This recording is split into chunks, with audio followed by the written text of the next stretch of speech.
All right, painting company owners, happy Thursday. Brandon from Painter Marketing Pros here. Want to follow up on a video from a few days back on not being a commodity, not having your painting company be viewed as a commodity, because then the only thing left to compete on is price, right? A lot of painting companies feel that there are a lot of tire kicker customers. They just want the lowest price, and for some customers that's true. But for a lot of customers, they're willing to pay a premium for certain things, whether that be quality or a guarantee or whatever that looks like. What's your unique value proposition, right? So how do you craft a unique value proposition? How do you not just be company X and competing with company Y and company Z, and you guys are all going to slap paint on the walls, and who's going to charge the lowest amount to do that? Obviously, that's a losing proposition. Then you're competing on price and price only. Make sure that you have the fundamentals in order.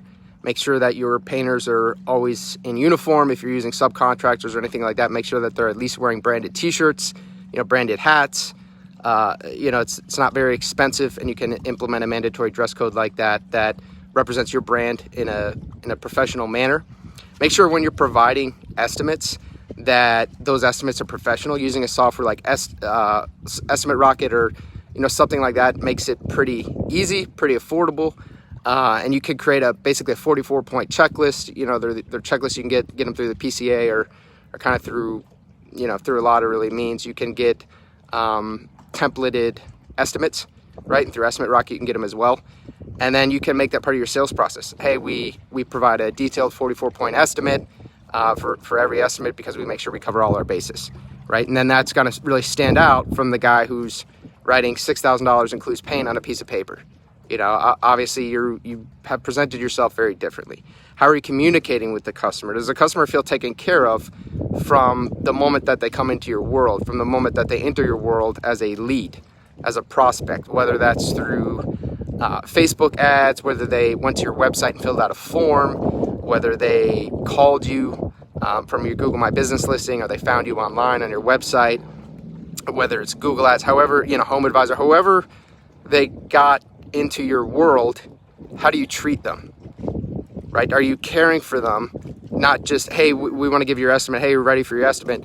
But are you reaching out in a proactive but caring and professional manner, right? And consistently with good cadence.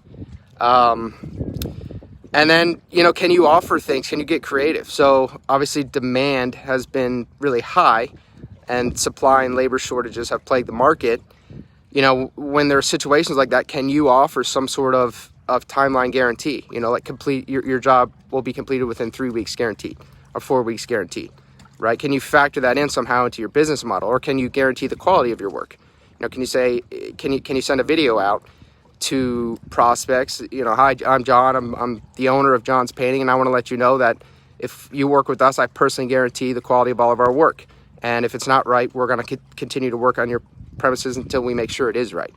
Can you offer some kind of guarantee like that? Can you not take a deposit? Can you not take a down payment? I've seen some companies kind of make that a competitive differentiator for them, is that they won't take a deposit, and they say, listen, we're going to do the job and we're going to do it right, and you don't pay us until we've done it to your specifications.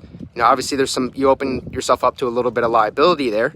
If you don't have the cash flow to pay the subcontractors, employees, or all your expenses in the meantime, then don't pursue that avenue. That's not the avenue for you.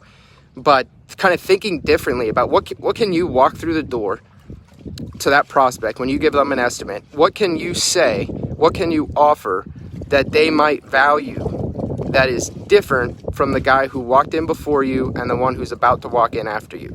Because if you can offer something different in terms of your appearance, in terms of the way that you conduct your sales process, in terms of your estimates, in terms of your guarantees, in terms of how you conduct your project, your process, in terms of the availability of you as the owner to speak directly with the homeowner, if you can't offer something different, then what are you left to compete on? Price. That's it.